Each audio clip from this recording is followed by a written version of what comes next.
Tonight we take a look at 3 baffling disappearances that have yet to be explained. If you enjoyed the content, please remember to leave a like and subscribe. Number 3. Nelda Louise Hardwick.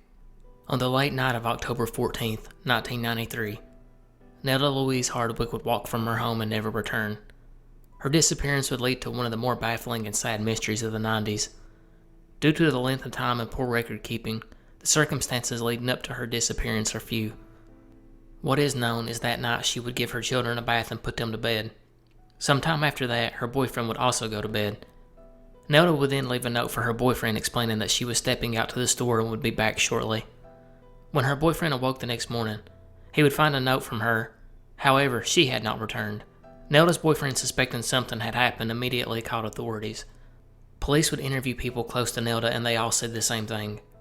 Nelda was a devoted mother and would not abandon her children. Police for their part would pretty much confirm this, as they would later say they suspected foul play. One reason for this may have been that Nelda's left leg was shorter than her right, leaving her with a bad limp, making her an easy victim for a potential predator. The police would search for clues, but the case would eventually go cold. But this was only the beginning of a really bizarre story. 1998. 5 years after Nelda went missing, another mystery would unfold. This time in Hancock, Mississippi, about 250 miles from where Nelda went missing. A truck driver headed down I-10 East near the Stennis Space Center would make a disturbing discovery. A deceased woman was laying about 230 feet off the highway. She was face down in a slanting grassy area, with her head lying towards the wooded area.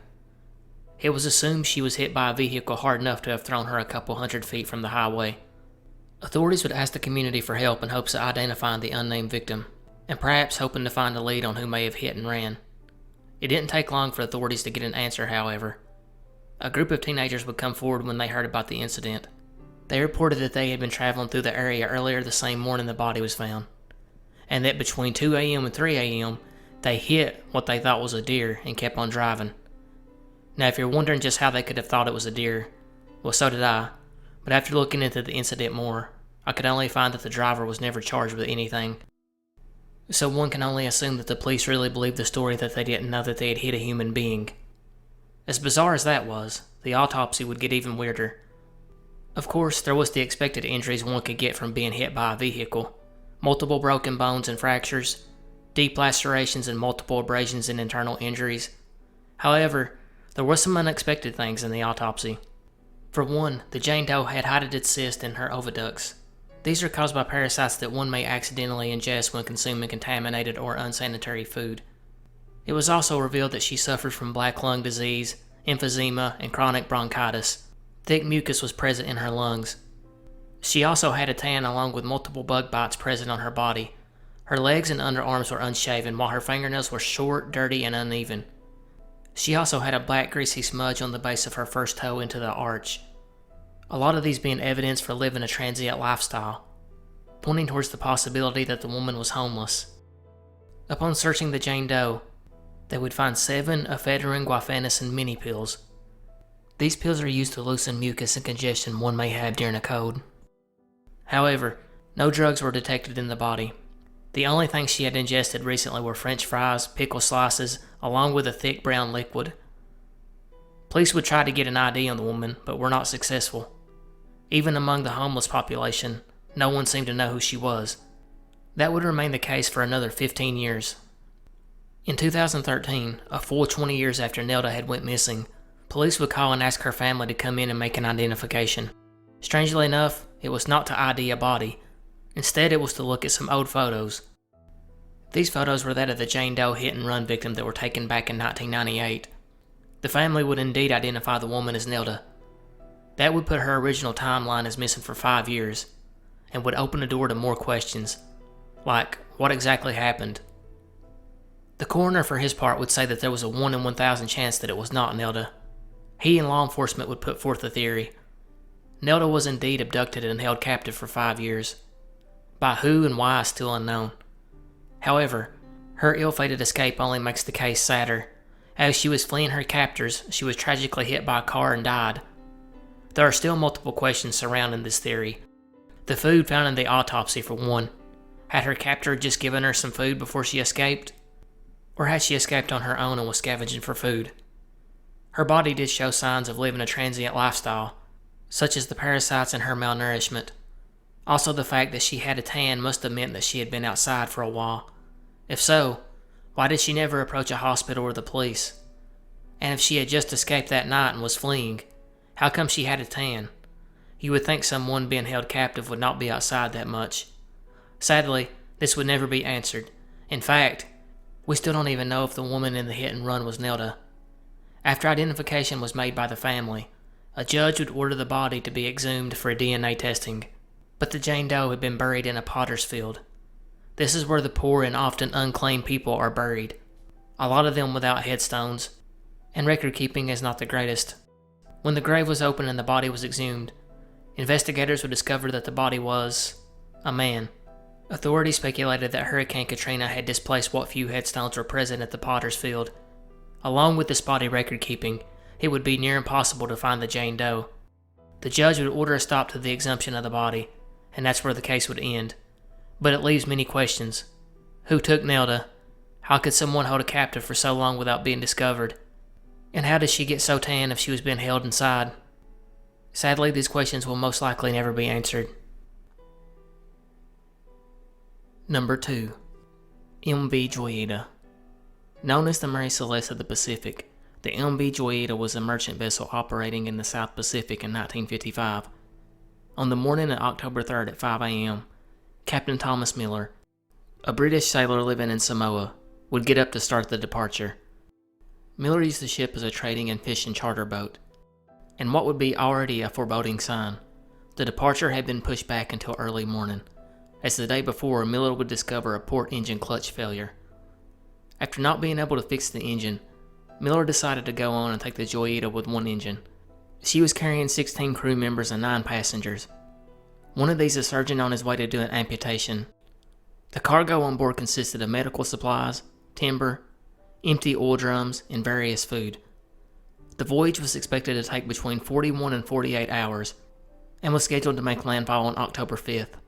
However, by October 6th, a message from Vakafo Port sent out word that the ship was overdue. A search and rescue mission would be launched immediately, and they combed the ocean from October 6th to October 12th. 6 full days and nearly 100,000 square miles of ocean later, the crew would call off the search, as they had not come across one sign of the ship or anyone on board. As distressing as it was to not have been able to find one clue about the ship's disappearance, things were only made more confusing by the fact that there was no distress signal sent out. Captain Miller was experienced, and it was baffling that he had not made a call. Investigators would, however, get some answers 5 weeks later, when Captain Gerald Douglas of the merchant ship Tuvalu would sight Joyita more than 600 miles west of her route, drifting north of Vanuatu. The ship was partially submerged. The men saw no sight of any passengers or crew. Once reported, a recovery party would go investigate. They found barnacle growth above the waterline indicating the Joyita had been partially submerged for some time. There was some damage to the vessel as well. The bridge had been smashed away. The deckhouse had light damage and broken windows. The starboard engine was found to be covered by mattresses, while the port engine's clutch was still partially disassembled, showing that the vessel had been pushed along by one engine. An auxiliary pump had been rigged in the engine room, mounted on a plank of wood between 2 engines. However, it had not been connected. Checking the radio, investigators would see that it was tuned to the International Distress Channel, indicating that someone had at least tried to call out. But upon further inspection, it was discovered that there was a break in the cable, and that it had been painted over at some point, obscuring the break. This limited the range of the radio to 2 miles.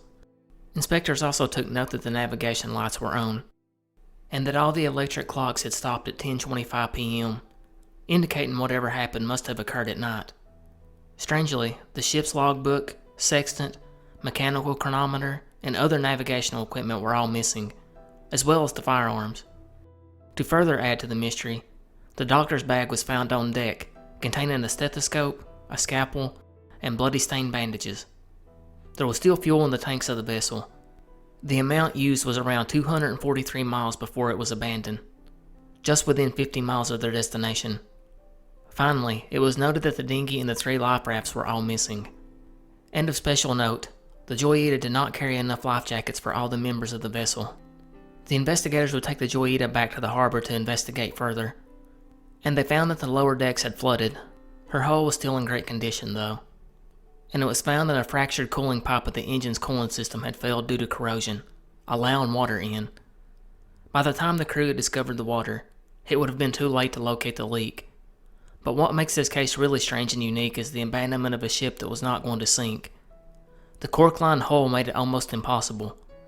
Captain Miller would have known this, and it's almost inconceivable that he would have ordered the abandonment of it. An inquiry would put most of the blame on Captain Miller, as the ship was in such bad need of repairs. Things like going out with one engine, numerous other minor faults, not having a working radio, not properly equipping the lifeboats. Miller would have been branded as a reckless captain. With that being said, it's still a mystery to what happened to them. Why did they leave the safety of the Joyita when it was not in danger of sinking? The search party would have almost certainly found them had they stayed. The theories. Miller incapacitated. As mentioned before, Captain Miller was well aware that the vessel's ability to be almost unsinkable, leading many to believe that Miller had either died or become incapacitated in some measure. Evidence of this could be found in the bloody bandages. Without him to calm the crew and passengers, they could have panicked and fled to the lifeboats, either taking an unconscious Miller with them, or leaving him if he had died, but this doesn't explain the missing cargo and equipment. As further proof for this claim, a friend of Miller, Captain S.B. Brown, would state that Miller would have never left Joyita because he knew of the cork-lined hull. Brown would also go on to state that there was tension between Miller and first mate Chuck Simpson. In fact, the men hated each other. Captain Brown speculated that the two had come to blows, either both falling overboard or both becoming severely injured.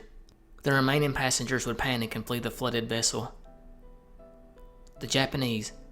Post-World War II, anti-Japanese sentiment was spread throughout the Pacific, so it's not too strange that they end up being accused. Numerous papers around the world would claim that the Japanese had kidnapped the occupants of the Joyita. Fiji Times would even claim a source told them that the Joyita passed through a fleet of Japanese fishing boats during its trip and observed something that they shouldn't have seen, leaving the Japanese with no choice but to take them. However, little proof of this ever came. But not to be outdone, the Soviets would also be among the rumored kidnappers, capturing them via a submarine. Insurance fraud. Another one of the more weaker theories is the insurance fraud angle. Miller had amassed a large series of debts with his unsuccessful fishing trips, and it was speculated he intentionally tried to sink Joyita with its passengers and crew. This would have been way more difficult to pull off. Not to mention, Miller was also running government charters between Samoa and Tokelau, which would have paid off his debts pretty quickly. Mutiny. The mutiny theory ties in with Captain Miller being incapacitated. It states that the flooding was caused by a broken coolant pipe and the failure of the pumps would have set off a flurry of events. The mattresses found covering the starboard engine were used either in an attempt to stop a leak or to protect the electrical switchboard from getting sprays of water. At the same time, the Joyita was entering increasingly hostile weather. Miller, knowing that the Joyita was basically unsinkable, would press on. He did have debts that needed paid, and in his mind there was no danger. However, Simpson and the rest of the crew would demand he turn back. And although it's not known for sure, the theory states that Miller was either tied down, injured, or killed. Simpson would try to turn back, but the engine failed, stranding them in the ocean. Simpson would then order the decision to abandon ship, taking the equipment, logbook, and supplies, and possibly Miller himself. But Simpson was first mate, so it seemed unlikely that he would choose to abandon ship either. But there was a possibility that Simpson saw a nearby reef or island and tried to make it there, only to be blown off course and lost at sea. Number 1. The Jack family. On August 1st, 1989, Ronnie Jack of Prince George, British Columbia would go to the First Leader pub only 4 blocks from his home. Ronnie had been out of work for a bit due to a back injury he suffered at a sawmill, which resulted in him and his family living on welfare for a while. But that night at the pub, someone would offer to help Jack. A man would come in and the two would start to chat. The man would tell Ronnie about a job opportunity for him and his wife at a logging camp in the Clucos Lake area, about 25 miles west of Prince George. The man told Ronnie he could go to work bucking logs, and his wife Doreen could be a cook helper in the camp kitchen. and that there was a daycare that Ronnie could leave his 2 children, Russell and Ryan, with. Ronnie accepted the job as they were in bad need, but the Jacks did not have a car. But it was no worry, because the man offered to drive them to the job site that night. But first the Jacks would have to go home to pack. Luckily, one of the Jacks' cousins would come by to help them. He would be a key witness in giving the best description of the man later on. And at 11:16 p.m., Ronnie would call his brother and tell him about the camp job.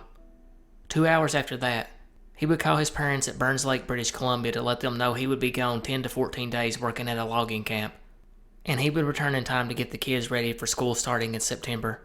By 1:21 a.m., all 4 members of the Jack family would be seen leaving their home and piling into the man's 4-wheel drive, a dark-colored pickup truck. A few weeks would go by with no one hearing from the family. 22 days later, on August 24th, they would finally be reported missing. Police would search but could not find the family. Neither could they find the man or truck.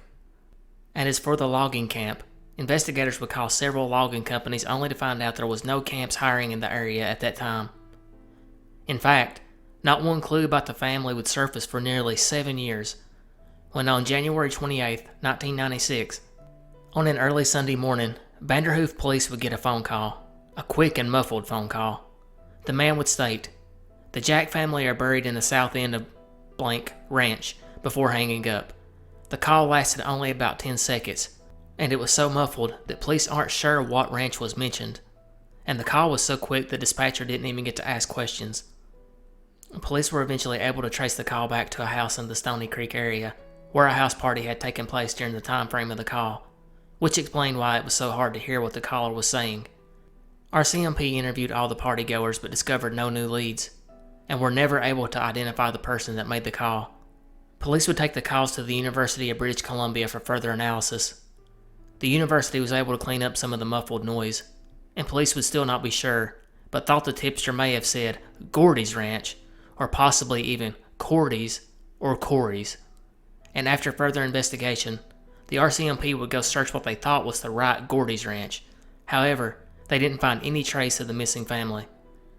Since the investigation started, the RCMP have conducted hundreds of interviews, obtained thousands of documents, and searched several properties. The most recent search taking place in 2019, at a property in South Vanderhoof, on an indigenous reserve. They have also received numerous anonymous tips, some in which police speculate is coming from the same person. In particular, as recent as 2018, a person both called and sent an anonymous letter to a third party.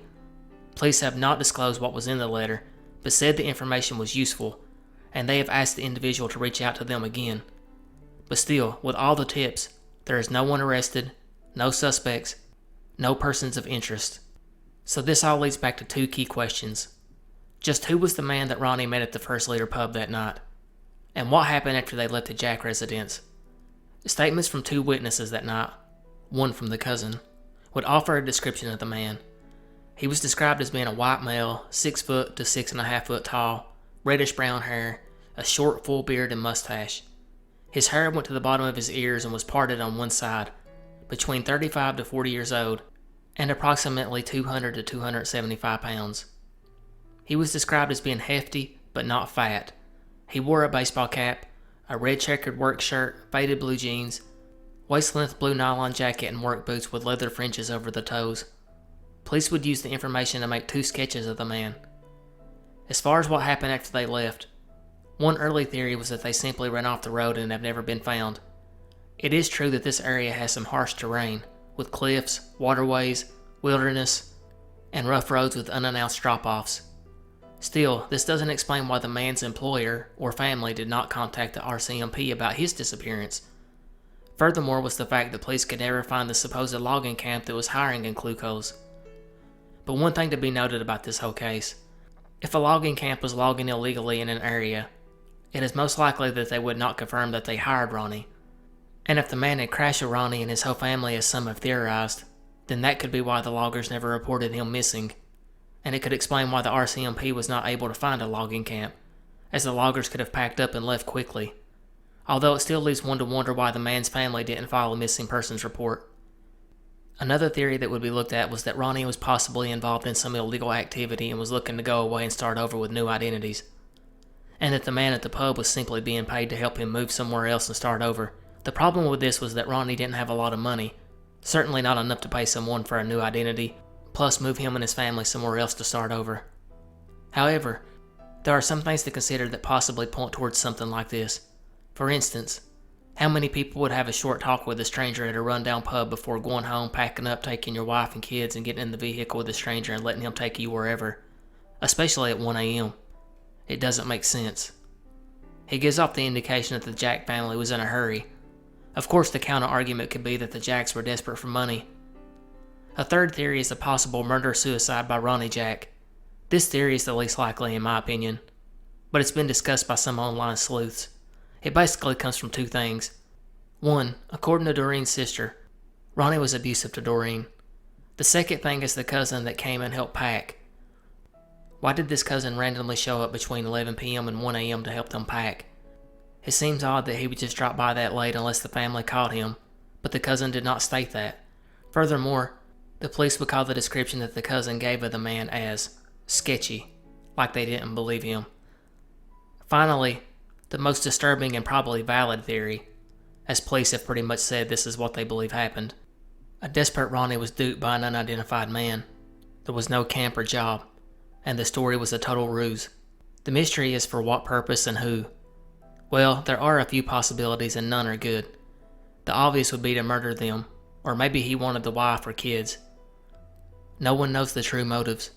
It should also be mentioned that this took place not far from the infamous Highway of Tears in Canada, that has an extremely long list of missing and murdered people, mainly women and First Nations people. But the Jack family is the only family in Canada's history to completely vanish. That's why no one is 100% sure that they met with foul play. It's extremely rare for a serial killer to try to kill a whole family. It's a lot more difficult too. And as far as who the mysterious individual was, well, RCMP doesn't know.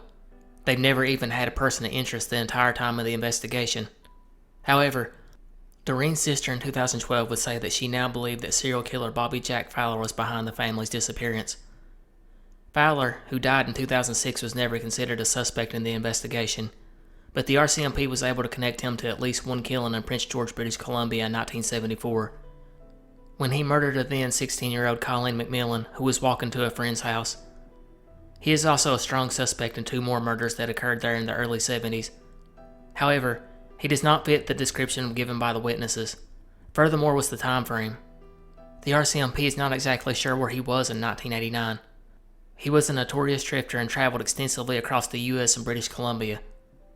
He is a person of interest or suspect in at least 15 cases, but the RCMP believes he may have killed more than 20 plus people.